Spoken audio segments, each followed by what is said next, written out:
যার কথাটা বারবার হৃদয়ে বারবার উকি মারছে, তিনি হচ্ছেন কিংবদন্তি শহীদ আল্লামা দেলাওয়ার হোসেন সাইদ রাহিমাহুল্লাহ।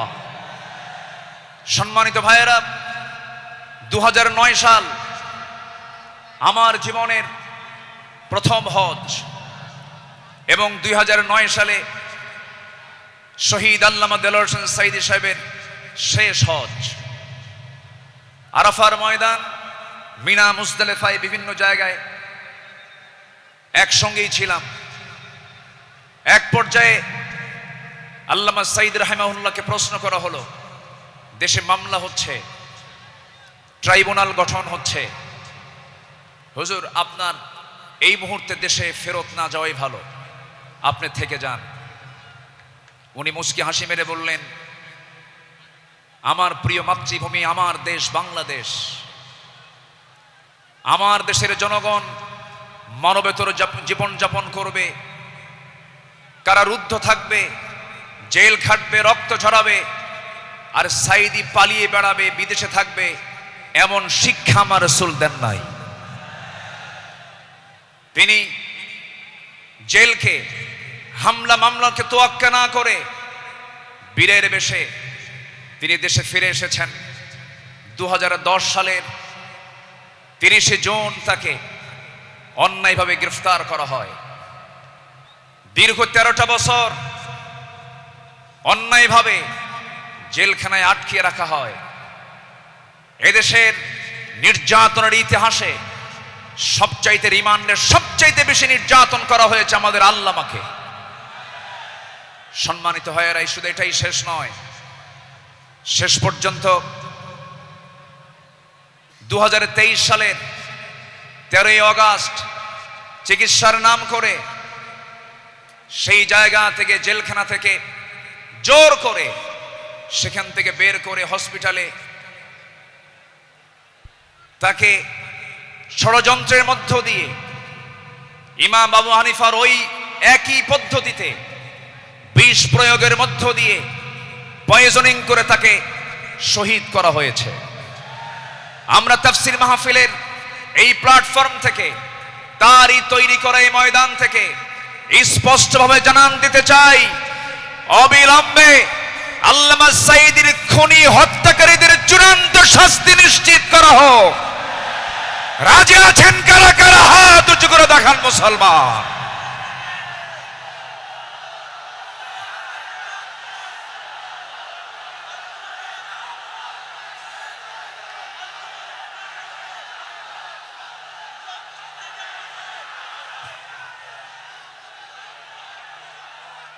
আল্লাহ কবুল করুন, জোরে বলে আমিন।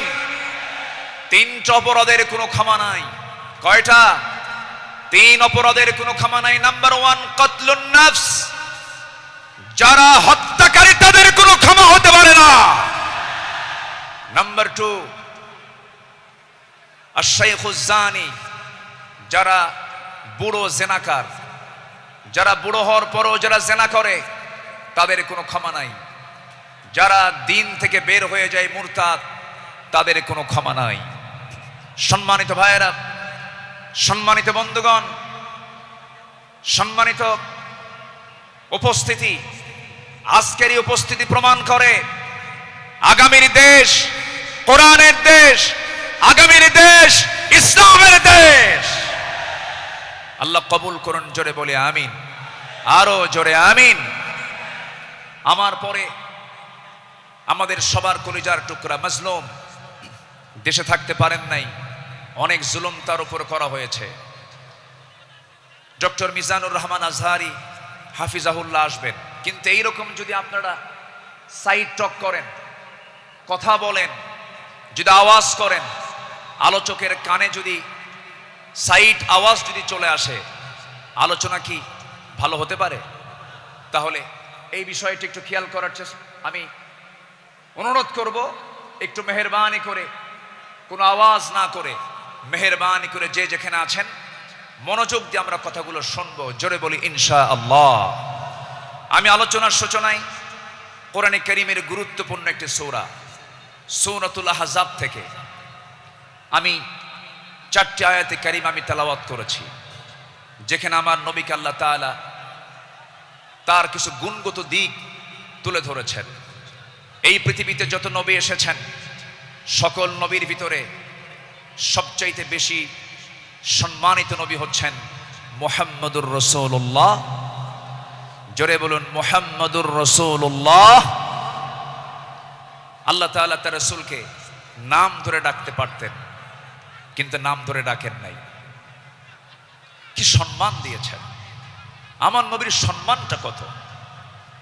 আল্লাহ রাব্বুল আলামিন অন্য নবীদের নাম ধরে ডেকেছেন, ডাক দিয়েছেন।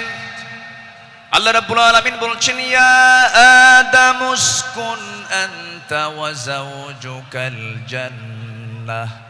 ডাক দিয়েছেন, ওয়া মা তিলকা বিয়ামিনিকা ইয়া মূসা। ডাক দিয়েছেন, ইয়া ইয়াহইয়া খুযিল কিতাবা বিকুওয়া।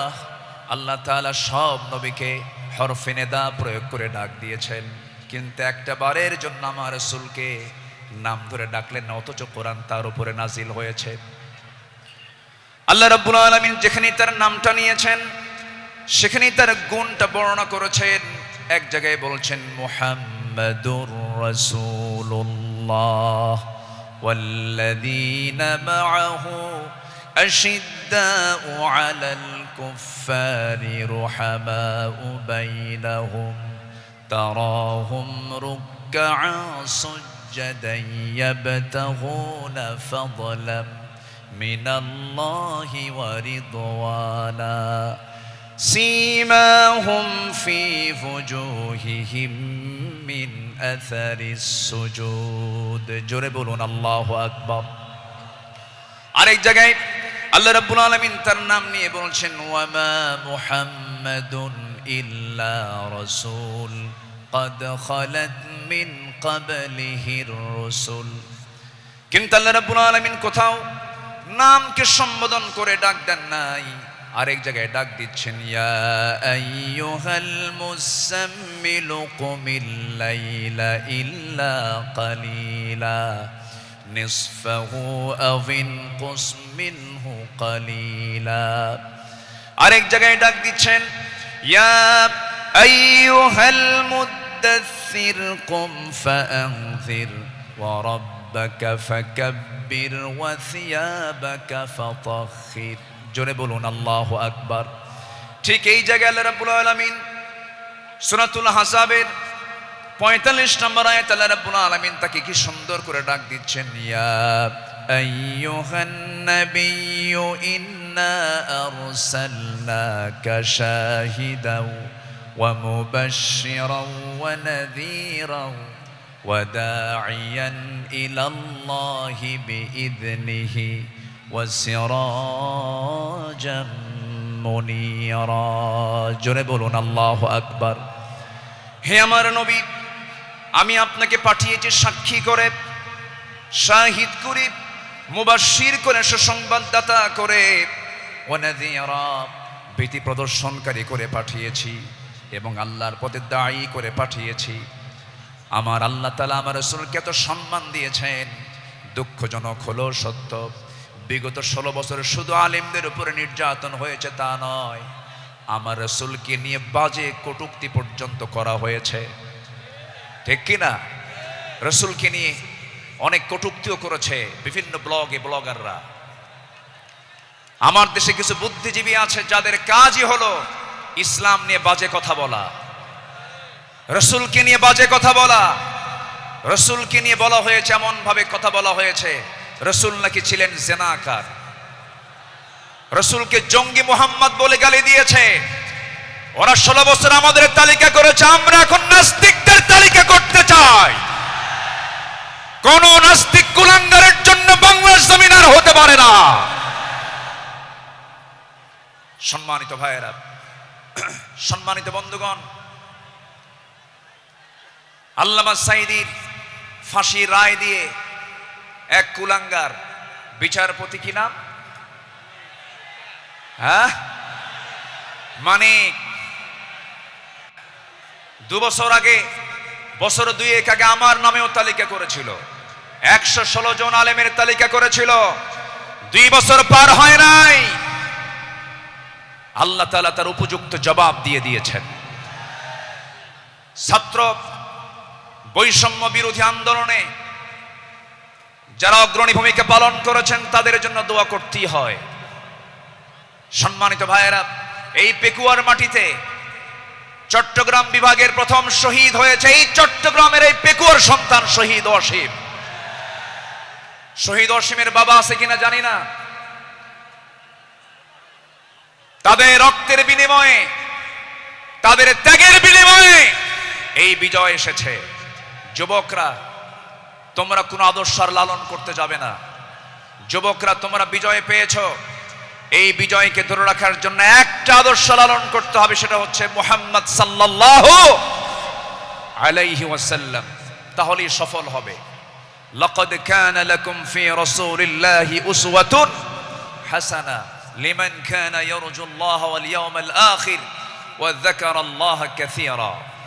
সম্মানিত যুবকরা, আজকের মাহফিলে বেশি যুবকরা, ওই নেতৃত্বের মুখে তোমরা থুতু মারো যে নেতা তোমাকে নামাজের কথা বলে না, যে নেতা তোমাকে পরকালের কথা শোনায় না, যে নেতা তোমার হাতে অস্ত্র তুলে দেয়, যে নেতা তোমার হাতে নারী তুলে দেয়, ইয়াবা তুলে দেয়, মাদক তুলে দেয়, ওই সমস্ত নেতৃত্বের মুখে আমরা জুতা মারি, থুতু মারি।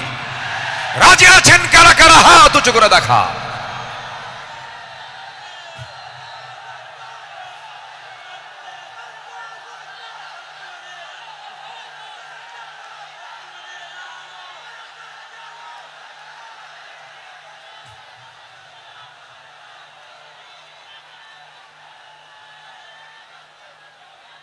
আল্লাহ কবুল করুন, জোরে বলি আল্লাহুম্মা আমিন। যুবকরা, তোমাদের হাতে আগামীর বাংলাদেশ, নতুন বাংলাদেশ গড়ার জন্য কোন আদর্শ আমরা মানি না, আমরা মানি উসওয়ায়ে হাসানা, নবীর আদর্শ, নবীর আদর্শ, নবীর আদর্শ। আল্লাহ কবুল করুন, জোরে বলে আমিন। প্রত্যেক মাহফিলে টাইম সিলেকশন থাকে না, আজকের মাহফিলে টাইম সিলেকশন আছে। আমাকে খুব অল্প সময়ের মধ্যে হয়তো আমাকে শেষ করতে হবে, এই জন্য আমাকে সামারাইজ করে, সংক্ষিপ্ত করে কিছু কথা বলতে হচ্ছে। সম্মানিত ভাইয়েরা, সম্মানিত বন্ধুগণ, এই মাহফিলের এই প্ল্যাটফর্মে 16 বছর যারা এই কাজ করেছেন তাদেরকে ভালোভাবে মাহফিল করতে দেওয়া হয়নি। আমি আব্দুল্লাহ আল আমিন, আমাকে কত জায়গা থেকে মাহফিলের এই প্ল্যাটফর্ম থেকে, এই চেয়ার থেকে কতবার ধরে নিয়ে যাওয়া হয়েছে, এটার হিসাব আমার নাই।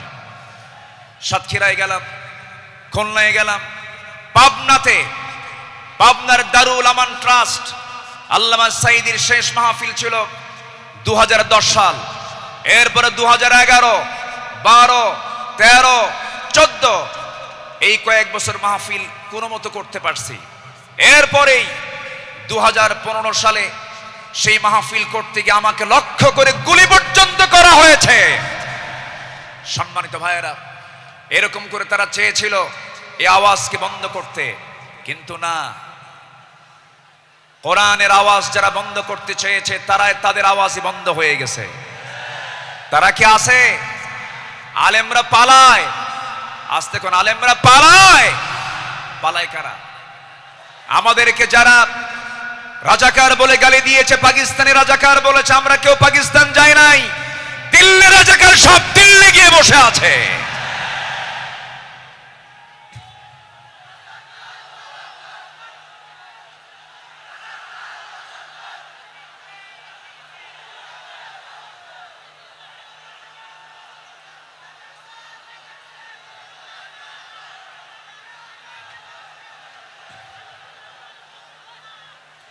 সম্মানিত হাজিরিন, সম্মানিত ভাইয়েরা,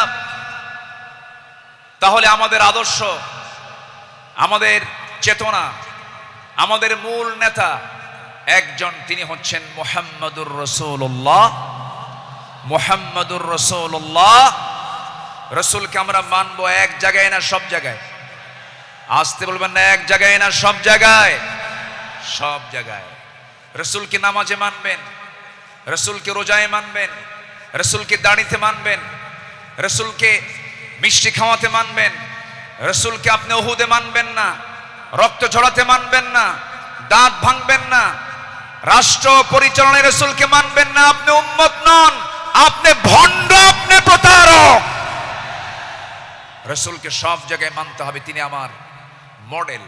আল্লাহ তাআলা আমাকেই শুধুমাত্র সেই নেতৃত্ব মানতে দিয়েছেন, মানার জন্য অর্ডার দিয়েছেন, তিনি হচ্ছেন মুহাম্মদ সাল্লাল্লাহু। ঘটনা কি এখানে কি হয়েছে শোনা যায় না নাকি? কোনো সমস্যা, কোনো অসুবিধা নাই তো? বলি আলহামদুলিল্লাহ।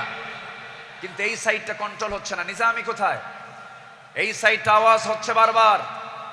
মেহেরবানি করে কোনো কথা না বলি, মেহেরবানি করে এই সাইডটা একটু বন্ধ রাখুন, আওয়াজটা বন্ধ রাখুন। সম্মানিত ভাইয়েরা, সম্মানিত বন্ধুগণ, একটু আমার দিকে তাকান। সম্মানিত ভাইয়েরা, রাসূলুল্লাহর আদর্শ কেমন ছিল? আমার নবীজির চারিত্রিক সনদ পৃথিবীর কোনো একাডেমি দেয়নি। আমার নবীজির চারিত্রিক সনদের সার্টিফিকেট দিয়েছেন স্বয়ং কে? আসতে বলবেন না, তিনি কে? আল্লাহ তাআলা। আল্লাহ রাব্বুল আলামিন তার শানে বলেছেন, ওয়া ইন্নাকা লাআলা খুলুকিন আযীম ফাসাতুবসিরু ওয়া ইউবসিরুন। আমার বন্ধুগণ, রসুলকে যখন মক্কার কাফের মুশরিকরা নানাভাবে কটূক্তি করা শুরু করে দিল, কেউ বলল লেস কাটা, কেউ বলল নির্বংশ, কেউ বলল নতুন ধর্মের প্রবর্তক, রসুল কিনে আজে বাজে কথা যখন বলা শুরু হয়ে গেল, আমার নবীর শানে আল্লাহ রাব্বুল আলামিন সূরা কালাম নাযিল করে সব সুস্পষ্ট জানায় দিলেন, হে রাসূল, আপনাকে যে যা বলে বলুক, কোনো হতাশ হবেন না, কোনো চিন্তা করবেন না, আপনি হলেন সুমহান চরিত্রের অধিকারী। জোরে বলি সুবহানাল্লাহ। রাসূলকে উপহার দিলেন সূরা কাউসার। যারা পারেন ঠোঁট মিলিয়ে বলুন, ইন্না আ'তাইনাকাল কাউসার ফাসাল্লি লিরাব্বিকা ওয়ানহার ইন্না শানিআকা হুয়াল আবতার। হে রাসূল, আমি আপনাকে হাউজে কাউসার দান করেছি, অতএব আপনি নামাজ পড়ুন, আপনি কোরবানি করুন। যারা বলবে লেস কাটা, তারাই হলো প্রকৃত লেস কাটা। আমাদেরকে কত গালি দিয়েছে। 2013 সালে আমার একটা মাহফিল রাজশাহীতে, আমাকে ওসি মহোদয় ফোন দিয়ে বলে, আপনি আসবেন না, আপনি রাজাকার। বললাম, আপনি আমাকে রাজাকার বলেন, আপনি কি আমাকে চিনেন? কে শুনেছি। বললাম, 1971 সালে তো আমার মায়েরই বিয়ে হয় নাই। 71 সালের ঘটনা, 1971 সালের ঘটনা। সাক্ষীর জন্ম হলো 76। সাক্ষীর জন্ম কি? 76। তাহলে এই সাক্ষী 71-এর ঘটনা দেখলো কেমনে? রুহের জগৎ থেকে দেখছে। এইরকম করে মিথ্যাচার করে তারা চালিয়েছিল 16 বছর। ফেরাউন পৃথিবীতে বেঁচে ছিল হলো 1600 বছর, এরা ছিল 16 বছর। সংখ্যার যে মিল হলো কেমনে বুঝলাম না। একটা সংখ্যার মিল আছে না? নাই। চরিত্রেরও মিল আছে। ফেরাউনের একটাই সমস্যা ছিল, সেটা হলো আমাকে ক্ষমতায় থাকতেই হবে, প্রয়োজনে আমার মানুষ দরকার নেই, মেরে শেষ করে দেব। ইউযাব্বিহুনা আবনাআকুম ওয়া ইস্তাহয়ুনা নিসাআকুম। ফেরাউন কি করেছিল? জীবিত মায়ের পেট চিরে ছেলে সন্তানগুলোকে হত্যা করেছিল। এই পৃথিবীতে হত্যা রাজনীতি, ক্ষমতাকে পাকাপোক্ত করার জন্য হত্যা রাজনীতি প্রথম শুরু করেছিল ফেরাউন। আর যারা পৃথিবীতে হত্যা রাজনীতি করে, তারা সবগুলো ফেরাউনদের প্রেতাত্মা। ফেরাউনকে আমরা বিদায় জানিয়ে দিয়েছি। সেদিন এক মাহফিলে বললাম এই কথা, একজন সামনে থেকে দাঁড়ালো, হুজুর ওটা ছিল পুরুষ ফেরাউন, আর আমাদের দেশেরটা ছিল হলো লেডিস ফেরাউন। সম্মানিত ভাইয়েরা, আমার নবীজির যে আদর্শের দিকগুলো আমি আলোচনা করতে চাচ্ছি, নাম্বার 2 হচ্ছে, আমার নবী হচ্ছেন 1 নম্বর বিশ্ব শ্রেষ্ঠ চরিত্রের তিনি অধিকারী। নাম্বার 2 হলো আমার নবীজির সালাত ছিল সবার চাইতে কম না বেশি? তিনি সেজদা দিয়েছেন কম না বেশি? সবচেয়ে বেশি সেজদা দিয়েছেন মুহাম্মদুর রাসূলুল্লাহ। মুহাম্মদুর রাসূলুল্লাহ তিনি বলেছেন ওয়াজুইলা কুররাতু আইনি ফিস সালাহ, রাসূলের কাছে নামাজ ছিল হলো চক্ষু শীতলকারী। নাসাই শরীফের হাদিস। সম্মানিত ভাইয়েরা, আমার নবীজির নামাজ ছিল অনেক লম্বা। তিনি যখন নামাজে দাঁড়িয়ে পড়তেন লম্বা সময় নিয়ে নামাজ পড়তেন। সেজদায় যখন যেতেন তার চোখের পানি এত পড়তো যায় নামাজ ভিজে যেত। এবং তিনি যখন কাঁদতেন হাদিসে এসেছে তার কান্নাটার আওয়াজ এমন হতো চুলার উপরে পানি গরম দিলে যেমন টকবকের একটা আওয়াজ হয়, আমার নবীজি যখন কাঁদতেন তখন টকবক করা পানির মতো আওয়াজ হতো আমার নবীজির মুখ থেকে। তিনি এত কাঁদতেন, অথচ তার জীবনের কোনো গুনাহ ছিল না। তিনি কাঁদতেন অঝরে ঝাড়ায়, সেজদায় পড়ে পড়ে ঘন্টার পরে ঘন্টা। কোন এক রাতের আধারে আমার নবীজি সেজদায় পড়ে কাঁদতেছেন, পাশে বসে আছেন আম্মা জান আয়েশা সিদ্দিকা রাদিয়াল্লাহু তাআলা আনহা। আমার নবীজি লম্বা সময় সেজদার মধ্যে পড়ে আছেন, তিনি সেজদা থেকে মাথা ওঠান না।